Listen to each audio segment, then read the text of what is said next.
We have breaking news for you in our world lead. A senior Ukrainian official tells CNN that today's phone call between President Biden and Ukrainian President Volodymyr Zelensky, quote, did not go well. Our source tells CNN that the two disagreed about the immediacy of the threat of a Russian attack on Ukraine.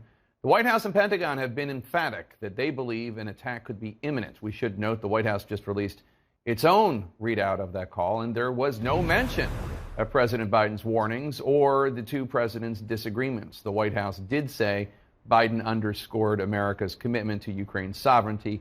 CNN's Matthew Chance joins us now live from Kiev, Ukraine, with more. Matthew, what more are you learning about this disagreement on the Biden-Zelensky call? How heated did it get?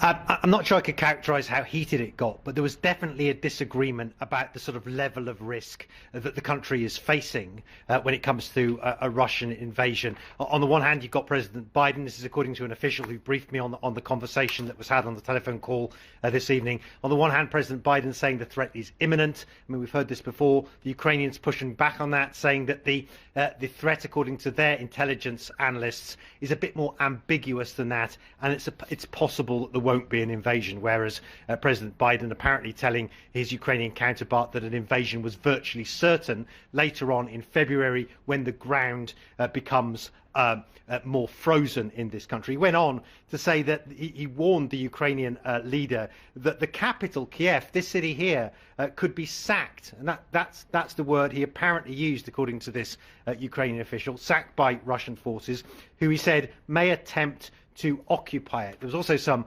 quite bad news delivered, although expected news, I think, delivered by the US president to the Ukrainian side. President Biden, according to this official who briefed me on the conversation, saying that he told the Ukrainian leader that Ukraine would not be getting significantly more military help, that there would be no US troops sent to Ukraine to defend it. We already knew that, of course, but it was reiterated again on this phone call.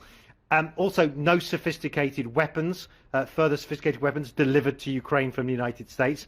There would be no progress on NATO, and there would be no sanctions imposed on Russia preemptively. That would only happen once Russia invades. Let me just get this line out, quite impactful, if you forgive me. President Biden telling his counterpart that Ukraine should prepare for impact. So quite a stark warning there from the US leader. All right, Matthew Chance reporting live for us in Kiev, Ukraine. Thank you so much. Last week, I believe in here you said that the assessment still was that a Russian invasion is imminent. That's the word that you'd used before, that other officials have used, and you used it last week.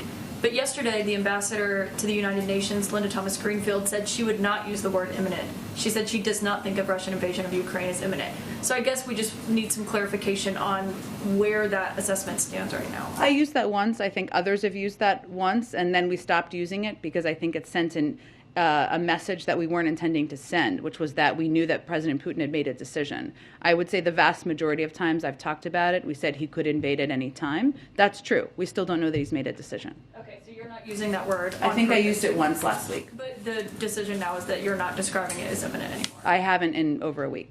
Statement today saying that the president should sort of take NATO membership off the table. You are just digesting Russian misinformation and parroting Russian talking points. You are not aligned with long-standing bipartisan American values, which is to stand up for the sovereignty of countries like Ukraine but others, their right to choose their own alliances, and also to stand against very clearly the efforts or attempts or potential attempts by any country to invade and take territory of another country. That applies to Senator Hawley, but it also applies to others who may be parroting the talking points of Russian propagandist leaders. The global security and economic risks posed by further Russian aggression would be enormous, and they would have consequences not only on Ukraine, Europe, the transatlantic community, but on the PRC as well. If Russia thinks that it will be in a position to make up some of those consequences, to mitigate some of those consequences by a closer relationship with the PRC, that is not the case. It will actually make the Russian economy in many ways more brittle. If you look at, for example, where the major inputs to foundational technologies come from, they still come from the West. If you deny yourself the ability to transact with the West, to import with the West from Europe, from the United States, you are going to significantly degrade your productive capacity. We have an array of tools that we can deploy. If we see foreign companies, including those in China, doing their best to backfill U.S. export control actions, to evade them, to get around them. I wouldn't want to speculate on what those tools are, but we do have tools that can address that, and that would seek to account for that. Russia's relations with the West may be strained, but in the East they are flourishing. Russian President Vladimir Putin and his Chinese counterpart Xi Jinping met for talks in Beijing on Friday, where they pledged support for one another. The pair issued a joint statement calling for NATO to halt its expansion, a further sign of the deepening of the relationship between the two neighbours. The joint statement included harsh criticism of the United States. It said Russia and China opposed further enlargement of US-led NATO and called on the alliance to abandon its ideologized Cold War approaches.